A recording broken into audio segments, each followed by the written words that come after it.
Day 2 of the CWL Global Pro League's Yellow Group is in the books and the race for the playoffs is officially on. We witnessed 2 fresh matchups to start the day, followed by 2 bitter rematches from Day 1. To kick off the day, Luminosity Gaming took on MILLENIUM. LG was able to win Hardpoint in convincing fashion before taking yet another search and destroy map. MILLENIUM would easily secure the victory in Uplink, but the momentum was short-lived. LG dominated throwback Hardpoint, not only sending MILLENIUM into the 100-point club, but to 0-3 in group play.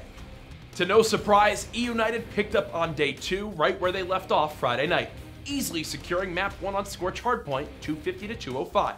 A seemingly effortless victory on Retaliation S&D followed before EPSILON took home an impressive win in Uplink.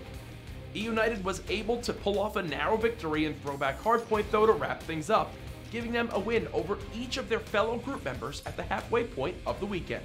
MILLENIUM entered their next matchup looking for their first win against an undefeated EUNITED squad, after falling to them in the group's opening match earlier this weekend. They built a strong lead on Scorch Hardpoint, but EUNITED mounted an epic comeback to take the first map. MILLENIUM quickly bounced back, however, winning their first S&D map of the weekend. MILLENIUM's best game mode thus far, Uplink, was next. They led at halftime, but in familiar fashion, EUNITED would storm back to take the second map. MILLENIUM would mount an epic comeback on Retaliation Hardpoint, but fell just short, leaving them 0-4 after 2 days, moving EUNITED to a perfect 4-0.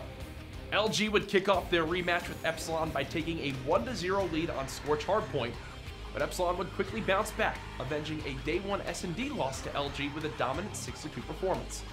The strong play of EPSILON and Uplink continued by giving them a 2-1 series lead. They would then wrap things up in convincing fashion on Retaliation Hardpoint, keeping their playoff hopes alive for Day 3. This has been the Day 2 recap for the Yellow Group of the CWL Global Pro League here at Stage 1 in Columbus, Ohio. We'll be back later today with full coverage of the Yellow Group's final day beginning at 2 p.m. Eastern Time.